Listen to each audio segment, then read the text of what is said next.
வணக்கம். உங்க வீட்ல சுத்திட்டு இருக்கிற அந்த சூட்சுமமான தெய்வீக சக்தியை எப்படி உணர்வது, அதை எப்படி ஈர்க்கிறதுன்னு இன்னைக்கு தெரிஞ்சுக்கலாமா? உங்க வீட்டை சுற்றிய சில ரகசியமான தெய்வீக அறிகுறிகள் இருக்கும். அதை எப்போவாச்சும் நீங்க கவனிச்சிருக்கீங்களா? யோசிச்சு பாருங்க. திடீர்னு காரணமே இல்லாம சந்தனம் இல்லனா மல்லிகை வாசம் வீசுதா? சந்தோஷப்படுங்க. அது உங்க வீட்ல தெய்வ நடமாட்டம் இருக்கறோட முதல் அறிகுறி.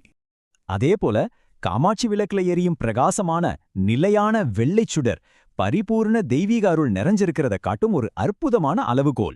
விலங்குகளுக்கும் இது தெரியும். வெள்ளைப்பள்ளி வந்தா பாசிட்டிவ் எனர்ஜி, ஆனா காரணமே இல்லாம நாய் குறைச்சா அது நெகட்டிவ் எனர்ஜியை குறிக்கும். சரி, இந்த அற்புதமான தெய்வீக சக்தியை எப்படி நம்ம வீட்டுக்குள்ள முழுசா கொண்டு வர்றது? அதற்கான சிம்பிள் விதிகளை பார்ப்போம். படி குலதெய்வ வழிபாடுதாங்க. கோவில் மண்ணை எடுத்து வாசல்ல கட்டி பூஜை அறையில வச்சு வழிபடுறது ரொம்பவே முக்கியம். இதுல ஒரு ஸ்ட்ரிக்ட் ரூல் இருக்கு. சாமி படங்களுக்கு பக்கத்துல எப்பவுமே நம்ம முன்னோர்களோட படங்களை வைக்கவே கூடாது. முன்னோர்கள் மனிதர்கள் தானே, அதனால அவங்கள தெய்வங்களுக்கு இணையா வைக்காம தனியா வச்சு வழிபடுறது தான் பாசிட்டிவ் எனர்ஜியை வீட்டுக்குள்ள கொண்டு வரும். சரி, வீட்டின் எனர்ஜியை கண்ட்ரோல் பண்ணக்கூடிய ஒரு மாய கருவி இருக்கு. அதுதான் கண்ணாடி. அதோட ஆன்மீக ரகசியம் என்ன தெரியுமா? கண்ணாடிய வைக்கிற இடம் ரொம்ப ரொம்ப முக்கியம். வாசல்ல இருந்தா பாதுகாக்கும், ஆனா படுக்கை அறையில இருந்தா நல்ல சக்தியே உறிஞ்சிடும். வாசல் கண்ணாடி ஒரு கேடயம் மாதிரி. அது கெட்ட சக்திகளை உள்ள விடாம வாஸ்து பிரச்சனைகளை இயற்கையாகவே தீர்த்து வைக்கும். படுக்கை அறையில கண்ணாடியை தவிர்க்கிறது தான் ரொம்ப நல்லது. ஏன்னா அது கணவன் மனைவி நெருக்கத்தை குறைச்சு தேவையில்லாத மூன்றாம் நபர் தலையிட்டே கொண்டு வரும்.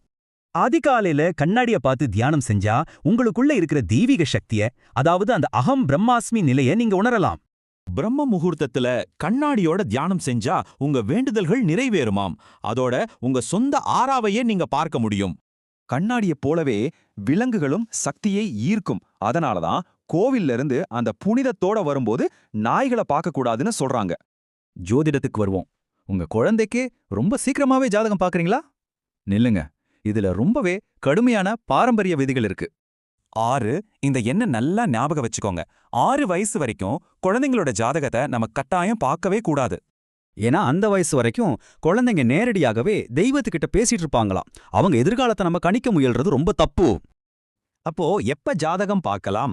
குழந்தைங்களுக்கு பெயர் வைக்க நட்சத்திரம் பார்க்கறது மட்டும்தான் இதுல அனுமதிக்கப்பட்ட ஒரே ஒரு விதிவிலக்கு. பெரியவங்களுக்கு ஜாதகம் பார்க்க அதிகாலை பிரம்ம முகூர்த்தம் சிறந்தது.